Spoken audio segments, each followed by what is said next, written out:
Hello दोस्तों, स्वागत है आपका एक बार फिर से दोस्टिस में, जहाँ हम लेके आते हैं आपके लिए ट्रैवल से जुड़ी सारी जानकारी। जहाँ बजट होता है लिमिटेड पर फन होता है अनलिमिटेड।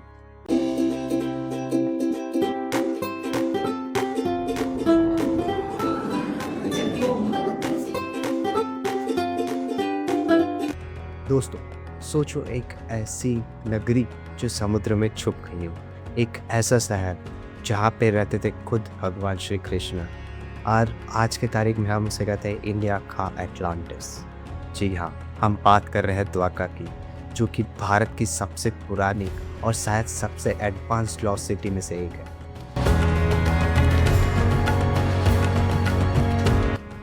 एटलांटिस का नाम तो सुना ही होगा।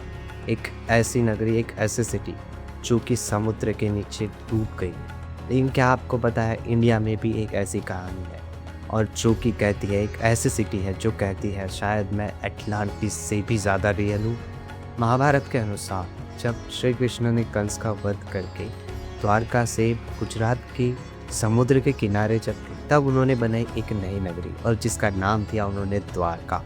और ये सिटी करीबन 70,000 से भी ज़्यादा महलों से बनी हुई थी, और ये महल करीबन सोना, चांदी और अनेक रत्नों से सजाई गई थी।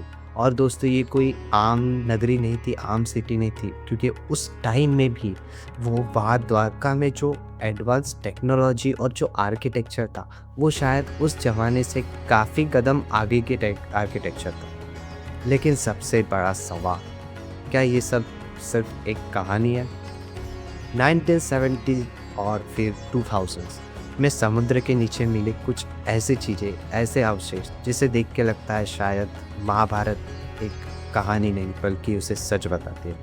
मतलब कि जो डाइवर्स थे, जो समुद्र में उतरे थे, तो उनको काफ़ी सारे स्टोन वॉल्स, बस्तियाँ और जो कि घरों के अवशेष मिले, और जो कि करीबन लगभग 9,000 साल पुराने दिखाई देते। हाँ दोस्तों, 9,000 साल, मतलब कि इंडस सिविलाइजेशन से भी ज़्यादा पुराना। अब सवाल ये उठता है कि द्वारका क्या एक एडवांस सिविलाइजेशन थी जो समुद्र में खो गई? कुछ लोग कहते हैं, जो कुछ हिस्टोरियंस हैं उनका कहना ऐसा है कि ये एक नेचुरल स्ट्रक्चर है। बट फिर सवाल ये पैदा होता है कि एक ही जगह पे वॉल्स का दिखना, रोड्स दिखना और जो स्टोन एंकर्स है उनका मिलना। अगर ये सब सच है, तो क्या हम अपनी कहानी, अपनी इतिहास को आज तक गलत समझते आ रहे हैं?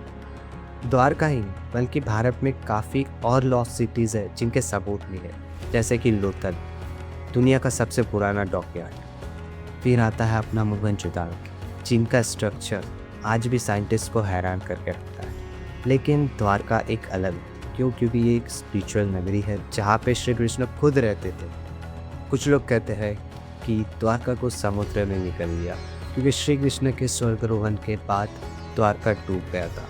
कुछ लोग कहते हैं कि ये बस एक सुनामी थी, और कुछ लोग कहते हैं कि ये लॉस्ट एटलांटिस जैसे ही एक लॉस्ट एडवांस वर्ल्ड थी। और सोचने की बात यह है कि क्या सही में द्वारका में जो रहने वाले लोग थे वो उस समय में भी हमसे ज़्यादा एडवांस थे, या फिर एक ऐसा नॉलेज रखते थे जो कि आज के तारीख में हम हो चुके हैं, हमें शायद वो नॉलेज है ही नहीं उतना एडवांस। चाहे द्वारका एक मिथ हो या फिर सच, बट एक चीज़ तो पक्की है कि हमारे भारत में कुछ ऐसे राज छुपे हैं जो कि आज भी हमारे समुद्र के गहराइयों में सोते हैं। और हो सकता है कि जो आज के नए साइंटिस्ट आने वाले हैं वो कुछ नए सीक्रेट सीखा। दोस्तों, आप क्या सोचते हैं? द्वारका सही में एक मिथ है या फिर हमारे भारत का लॉस्ट एटलांटिस? कमेंट में ज़रूर बता देना।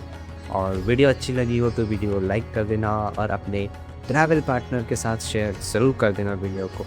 और ब्रूस्टिस को सब्सक्राइब करना बिल्कुल भी मत भूलना, क्योंकि हम लेके आते हैं आपके लिए ट्रैवल से जुड़ी सारी जानकारी। तो मिलते हैं नेक्स्ट वीडियो में, तब तक के लिए बाय बाय, हैप्पी ट्रैवलिंग।